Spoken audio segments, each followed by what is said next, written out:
Hello everyone, Neil back once again with my final comic book collection video because you demanded it. Just kidding, nobody demanded it, of course, but nevertheless, I'm going to be showing off my DC comics this time. I'm mainly into Justice League of America, whole lot of Green Lantern, whole lot of Flash, mostly Hal Jordan and Barry Allen, a little bit of Wally there too, and of course Batman. Who doesn't love Batman? But those are the main books that I'm into.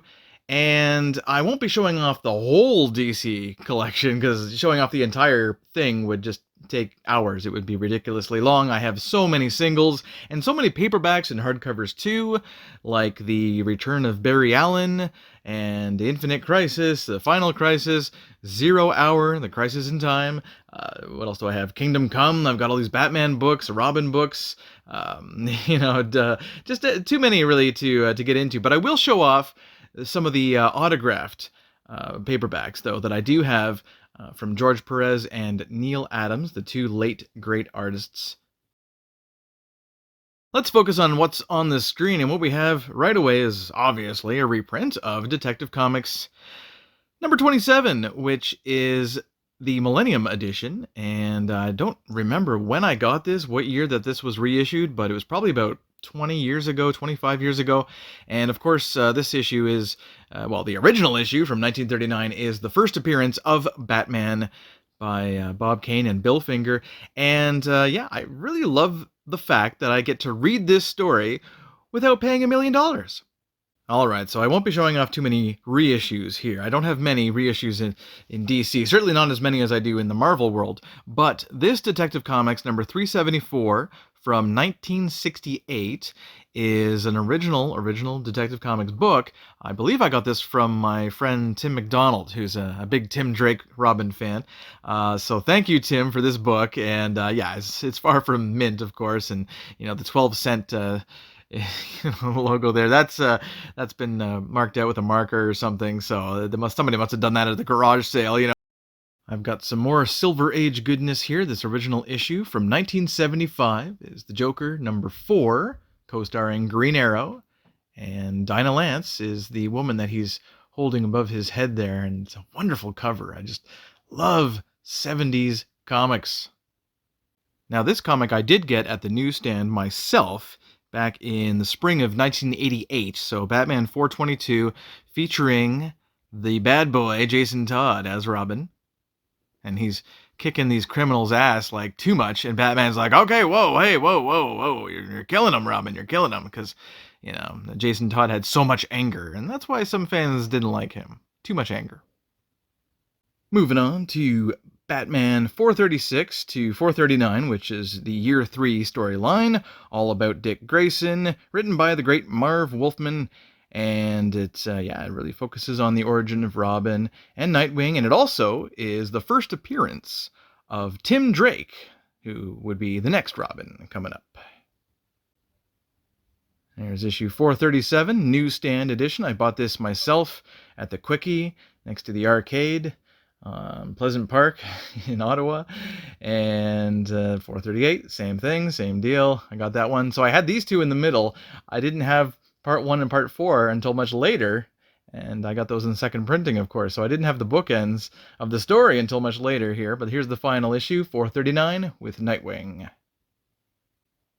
Next up is Batman number 440, which is part 1 of A Lonely Place of Dying, story by Marv Wolfman again, with art from George Perez and Aparo, and some DeCarlo as well. So yeah, great Batman run here. I loved Batman when I was a kid, and the New Titans as well. You gotta love Wolfman and Perez's work on the New Titans, the old Teen Titans comic.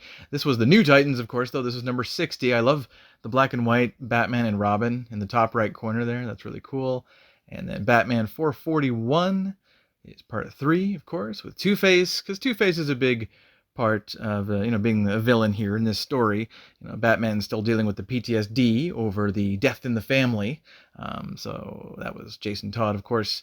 And here's the New Titans 61. So that's part 4 of 5. And that's really cool, having them both crash through the window like that. Very, very sweet. You can see Raven back there, I believe. Yeah. as well. So, and the last issue, 442, with Robin on the cover. DC Comics aren't just for kids, it's true.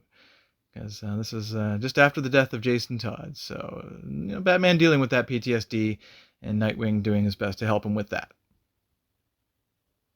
I also have a couple of copies of Batman Gotham Knights, which is a very dark, very cool story here, which is all about the origin of the Joker. And yes, I know the Joker's had many different kinds of origins.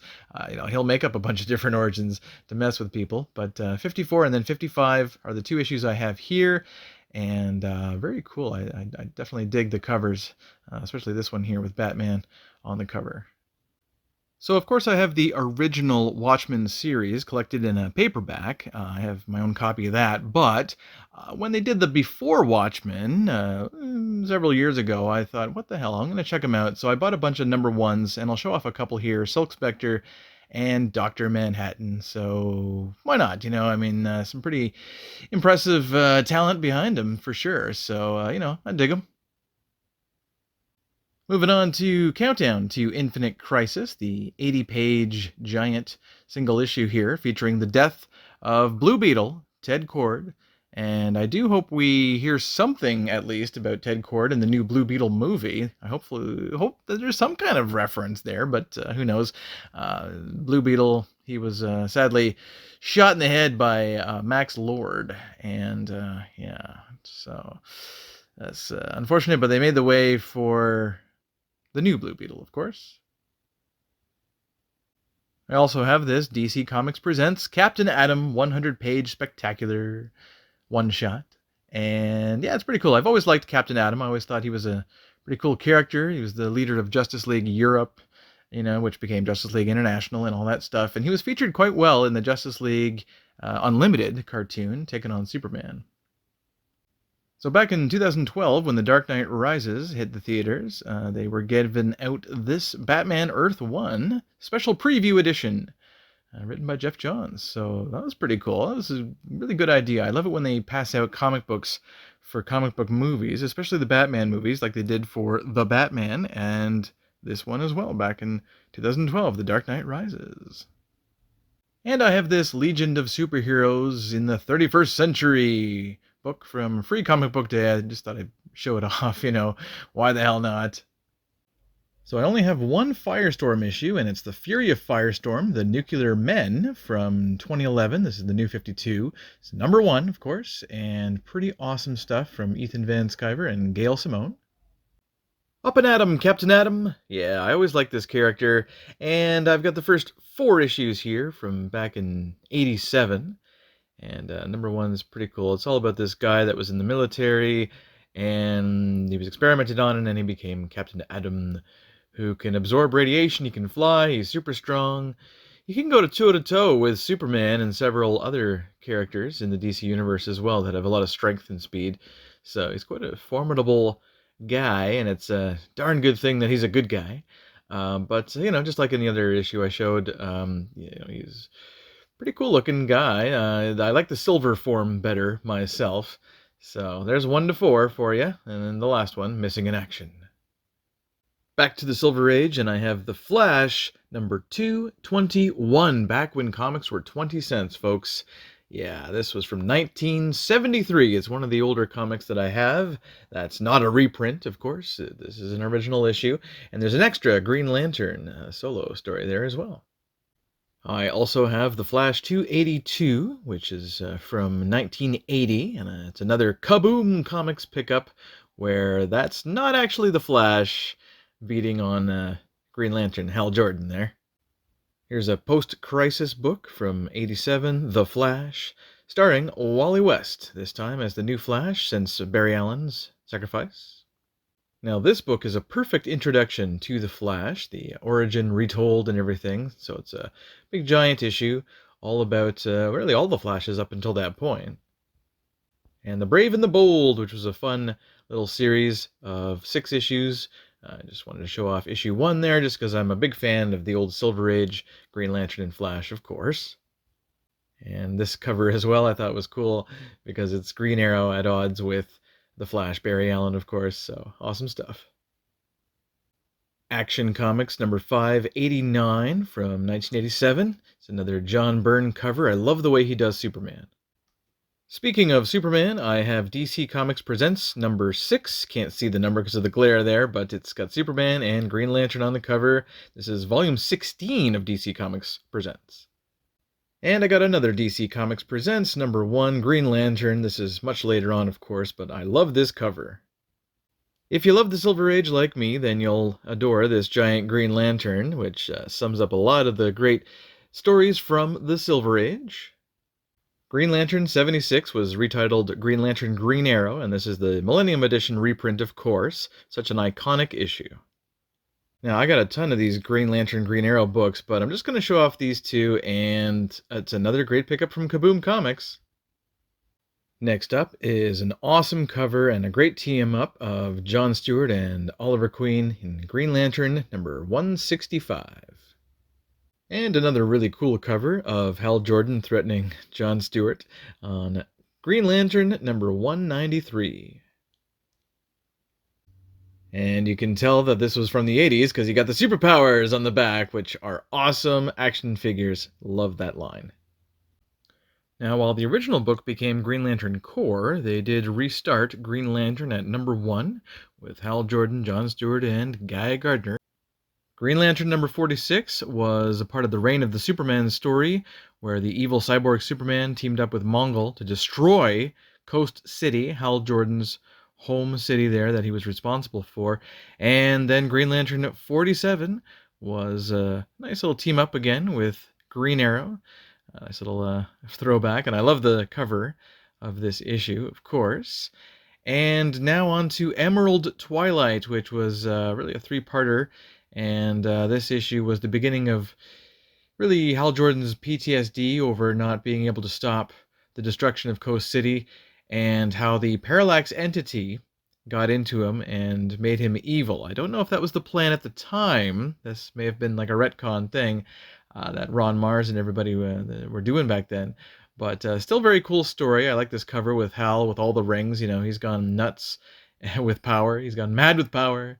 And yeah, he kills a whole lot of Green Lanterns and the Guardians, and well, he takes care of everyone, really. Pretty much all the Green Lanterns are wiped out, it seems, and then it all accumulates here into Green Lantern number 50, where the Guardians actually release Sinestro, and then he kills Sinestro, but I don't think it was actually Sinestro. There's a whole lot of, you know, things that were changed after, but it did begin with the new Green Lantern, Kyle Rayner, so the mid-90s Green Lantern, basically. He was an artist, which I thought was really cool, because I love Green Lantern. It's all about willpower, right?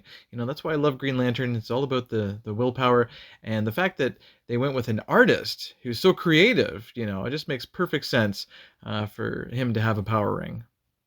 Now, this issue follows the death of Hal Jordan, who sacrificed himself to save the world, so this is Remembering the Hero issue. And this is Green Lantern number 0 as well. I thought I'd show that off, tying into 0 Hour. This is a great Green Lantern book to get you started. It's all about the Golden Age, Silver Age, and up to then, the Modern Age. The Final Night was a 4-part, well, a 5-part really, series that dealt with the Sun Eater, this huge threat that was going to destroy Earth's sun, and thus everything on the planet was going to die. And a lot of Earth's most powerful heroes were basically helpless to stop this thing. So Superman, Shazam, Wonder Woman, Green Lantern, you know, none of them could stop this thing except for one person, and that would be Hal Jordan. Parallax, who's been superpowered, of course, now. He's the most powerful thing out there, and he does go out there and take care of business in the name of redemption, in the name of saving the planet Earth. He doesn't want to see Earth die, no matter what he's been through. So he winds up sacrificing himself in order to kill the Sun Eater. So several years after Hal Jordan's sacrifice in The Final Night, we get the rebirth. So Green Lantern Rebirth, yes, by Jeff Johns. He's back, and they did a really good job of bringing him back in a really smart way, you know, because a lot of fans felt like Hal Jordan was kind of done dirty in the 90s. This issue 2 It has no coloring except for the green there. I believe that's a variant cover, and there's different versions of all these different covers. But really, really cool stuff. Really gotta also mention that Hal Jordan, once he died, after he sacrificed himself, he actually became the Spectre. So that was a few years there where Hal was actually the Spectre, the right hand of God, basically the spirit of vengeance.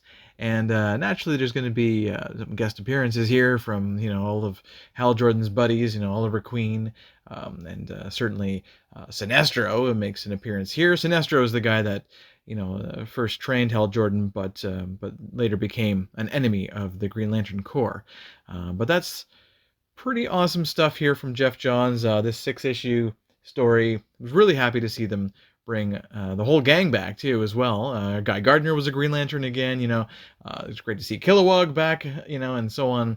So yeah, really happy with Green Lantern: The Rebirth, and I love that cover on issue 6. And here's Green Lantern, the subsequent series that followed that, of course. This is number 7 with Oliver Queen back in action. I'm pretty much a sucker for any Green Lantern comic that features both of those characters. And then we got number 8 here, which features that plant that Mongol used on Superman once upon a time. Yeah, the Black Mercy. So later on, we got the Sinestro Corps War, which was an awesome storyline that went on for quite a while. And here's one of the issues. And here's an issue of Green Lantern, of course. This is number 19 with an awesome cover of Star Sapphire right there holding a Green Lantern ring on her finger. Ooh. And on to number 29, which is Secret Origins. So it's all about Abin Sur and how Hal Jordan got the ring in the first place. So I thought I'd show that off. And also this one shot of Parallax when Parallax possessed Kyle Rayner this time around, so it was Kyle's turn to be bad. And Green Lantern Corps number 1 from the New 52. Great story. Next up is Justice League number 105, when the Elongated Man joined the team. And I also have issue 213 and issue 214. Now on to the 80s here. This was the death of the Justice League of America. Well, somewhat. A couple of characters died in these 4 issues right before Legends. Speaking of Legends, here we go. So John Byrne was the artist on these, and he's still to this day probably my favorite artist for DC and Marvel probably. He's probably my favorite artist ever. So, I mean, yeah, I love this series. This was a very important post-Crisis on Infinite Earths storyline, and it was 6 issues to feature a lot of Earth's mightiest heroes that were, either survived Crisis or had been appointed new titles or were reborn, like Wonder Woman, for example.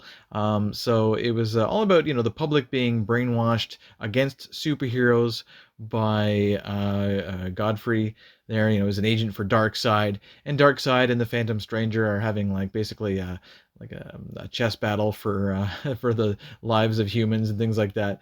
Yeah, they really turned on the superheroes there. A whole bunch of people were brainwashed against the heroes, and this is a great cover with Shazam all alone against the world there.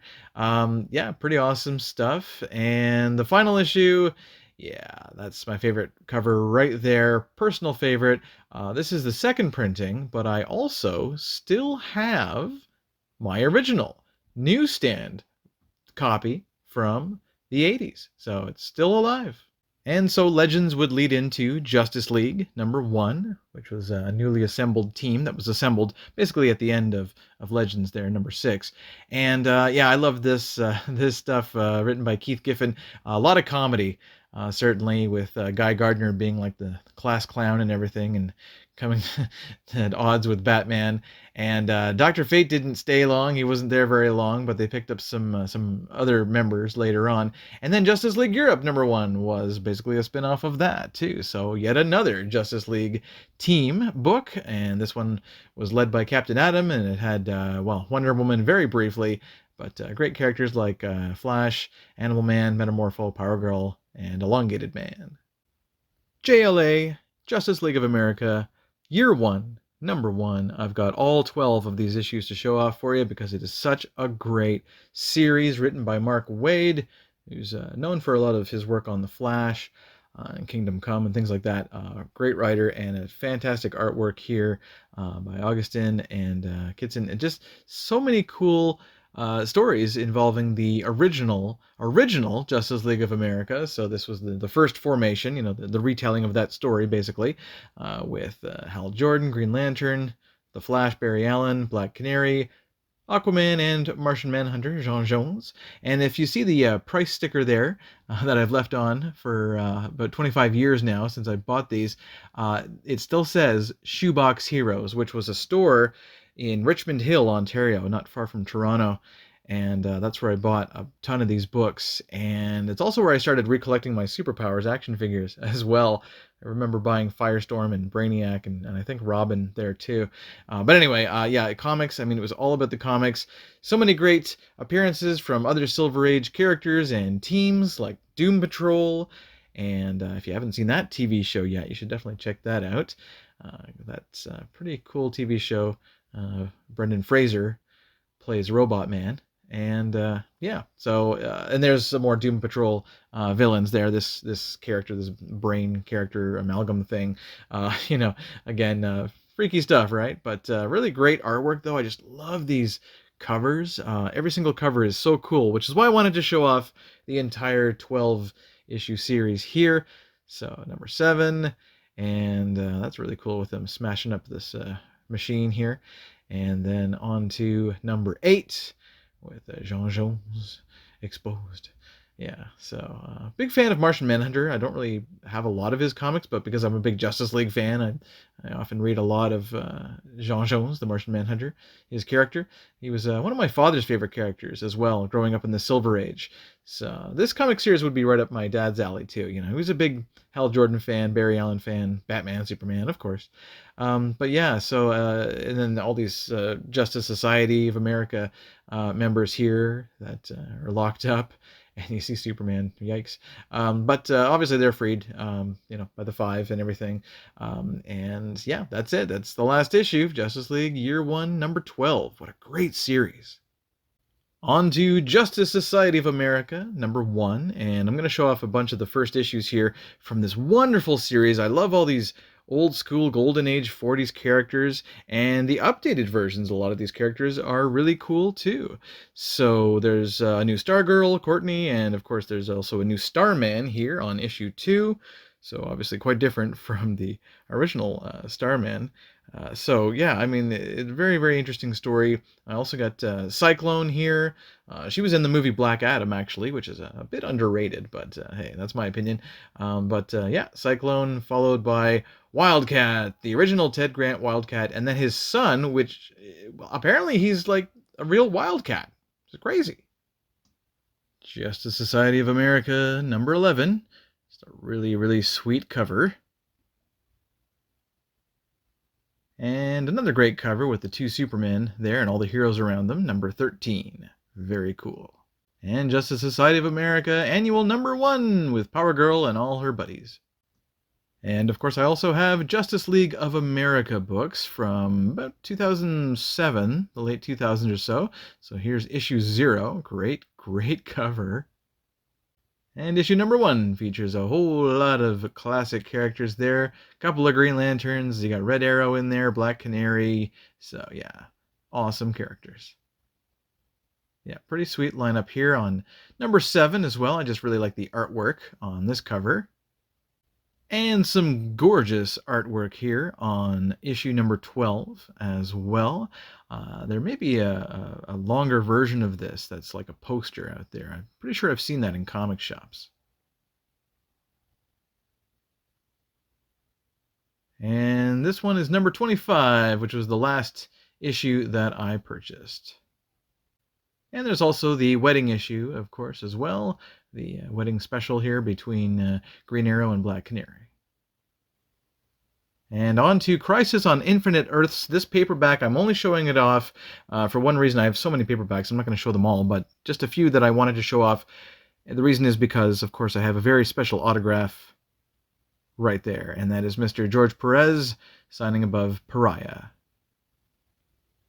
And I also have this Final Crisis, the Legion of Three Worlds book. It's a hardcover, and it is also autographed by the artist George Perez. Rest in peace. One more paperback to show off, which is Green Lantern Green Arrow by O'Neill and Adams. The original issues, so 76 and so on, there, a whole bunch of them. And of course, this paperback is especially special because I have Neil's autograph right there. So it's not the only one I have, but boy, is that so special. Rest in peace, Neil. And here's one more piece of Neil Adams artwork that he autographed for me at a convention one time. Actually, my sister picked this up for me. I don't think I was there. No, I wasn't there for this one, but yeah, she got this for me, and that's very special. Thank you so much, Colleen. God, I love Green Lantern. And that's all for the DC Comics, guys. That's everything. This is Neil. Thank you so much for tuning in to this comic book video. Probably won't make any more comic book videos, depending on how they do. Yeah, they do okay. But I thank you for your time, guys, and until next time, peace.